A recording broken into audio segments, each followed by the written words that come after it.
नमस्कार मित्रांनो, आपण आज आपल्या फार्मवरती वृक्ष लागवड करतो आहे. आपण फळझाडे लावणार आहोत. त्या संदर्भात थोडी माहिती मी तुम्हाला देत आहे. तर व्हिडिओ जर तुम्हाला आवडला तर व्हिडिओला लाईक करा, सबस्क्राईब करा आणि तुमच्या जवळपासच्या मंडळींना शेअर करा. तर हे आपण झाडांमधलं अंतर किती ठेवायचं यासाठी माप काढत आहे. आम्ही आंब्याची लागवड करतो इथे, ती 12 बाय 10 या अंतरानुसार लागवड करतो मित्रांनो. तर बघू शकता तुम्ही. आता नवीन पद्धत निघालेली आहे की झाडं एकदम जवळजवळ लावतात लोक. काही तर 3 बाय 5 एवढ्या अंतरावर लावतात, पण तेवढा त्याचा फायदा नाही होते. आपण सगळा अभ्यास करून हे 10 बाय 12 हे अंतर निश्चित केलेले आहे. हे बघा, आपण सगळे घरचेच मंडळी खड्डे वगैरे घ्यायचं काम चालू आहे. बाहेरनं आपण मजूर काय लावलेले नाहीत. आपल्या शेतातली कामं आपणच केली पाहिजेत, तरच आपला शरीर निरोगी राहील मित्रांनो. आणि हे बघा, हा खड्डा आपण 2 फूट खाली आणि 2.5 फूट रुंद, म्हणजे 2 फूट खोल आणि 2.5 फूट रुंद याप्रमाणे घेतलेले आहेत. आणि हे बघा, आपण कुजलेलं शेणखत घेतलं आहे. आपण खताचं नियोजन बघूयात. आणि शेणखत घेताना ओलं शेणखत घेऊ नका, कुजलेलं शेणखत घ्या. आणि हे आपण त्याच्यात कोंबडीचं खत टाकतो आहे. आपल्याकडे देशी कोंबड्या आहेत आणि देशी गाई आहेत, तर आपण एकदम ऑर्गॅनिक पद्धतीने ही वृक्ष लागवड करणार आहोत. ही कोंबडीचं खत याच्यात मिक्स करून घेणार आहे. प्रमाण तुम्ही तुमच्या तिथल्या मार्गदर्शकांकडनं निश्चित करून घ्या. आता आम्ही अंदाजेच टाकलेले आहे सगळं. आणि हे निमोळीचं खत तेवढं आम्ही माप घेऊन टाकलेले आहे, अर्धा ते पाऊण किलो एका झाडाला याप्रमाणे. हे बघा, हे तुम्हाला तुमच्या जवळच्या ते खताच्या दुकानात भेटून जाईल. आणि ही बॅलेट पावडर आहे मित्रांनो. यामुळे झाडांच्या खाली मुळ्यांना हुमणी, आळी, परत मुंग्या, वाळवी लागत नाही. त्यामुळे तुम्ही बॅलेट पावडर किंवा त्याच्यासारखी दुसरी तुमच्याकडे जे तुमच्या तिथल्या खताच्या दुकानात अवेलेबल होईल ती पावडर तुम्ही टाकू शकता.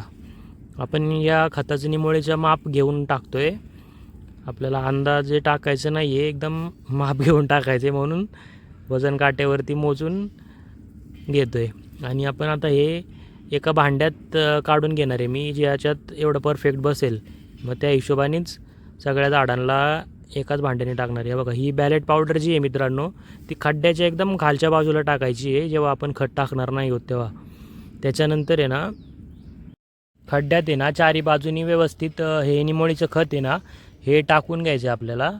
हे स्टेप बाय स्टेपच खताचं नियोजन करा मित्रांनो. एकदम एकाच जागी सगळं खत टाकू नका, त्यामुळे झाडांना फायदा होणार नाही त्याचा. हे आपण लेअर बाय लेअर टाकतो आहे. आपण खाली ती बॅलेट पावडर टाकली, त्याच्यानंतर निमोळीचं खत टाकलं, त्याच्यानंतर शेणखत टाकलं, आणि त्याच्यावरती परत माती टाकून थोडं मिक्स करून घ्यायचं ते खाली. आणि मग ती माती टाकल्यानंतर आपण त्याच्यावरती झाड लावायचं आहे. झाड लावून आपण बघूयात पुढे परत दुसरी खतं कशी टाकायची आहेत ती. ही पिशवी जी झाडाची आहे मित्रांनो, ती पिशवी फाडताना एकदम काळजी घ्या, कारण त्या पिशवीतनं फाडताना त्याच्या आतमधली माती बाहेर नाही पडली पाहिजे, अशी एक जीव राहिली पाहिजे माती. तुम्ही आधी 2 दिवस त्या झाडाला पाणी मारून ठेवा. आणि ती मुळं जर आपली पांगली तर ते झाड जीव पकडत नाही. त्यामुळं ही जशी पिशवीत माती सेट झालेली आहे तशी ती जमिनीत लावायची आपल्याला, ती फोडायची नाही अजिबात. काही जण ती माती फोडतात, तर त्यामुळे त्याच्या मुळ्या जीव सोडून देतात. त्यांचा एक जीवपणा जो असतो तो निघून जातो. आणि ही जी कलम आहे ना मित्रांनो, ही कलमीची दिशा आपल्याला पूर्व पश्चिम ठेवायची आहे, कारण त्या कलमीला प्रॉपर मग सूर्यप्रकाश भेटतो. ती दिशा निश्चित करताना तुम्ही काळजी घ्या.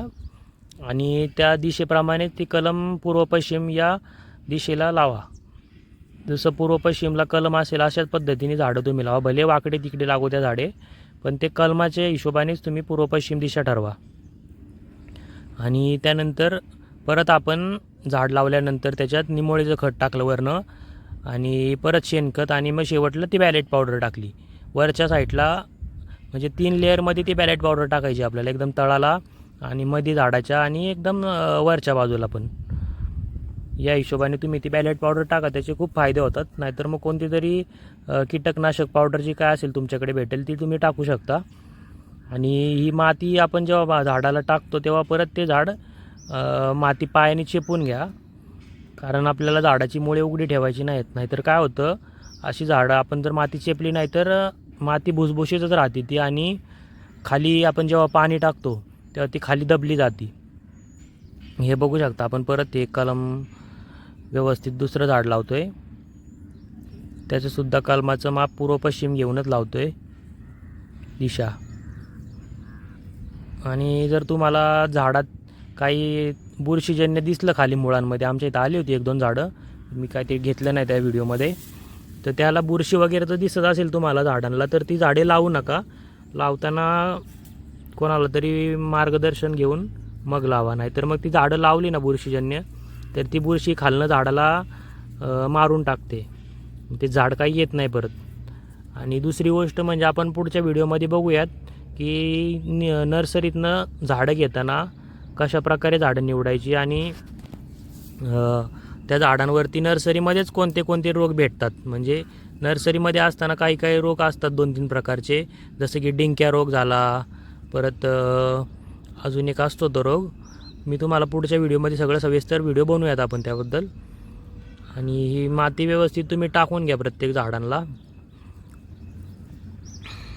आणि झाडे लावल्याबरोबर त्या झाडांना पाणी द्या मित्रांनो, थोडंसं एक 4 ते 5 लिटर एका झाडाला याप्रमाणे पाणी द्या.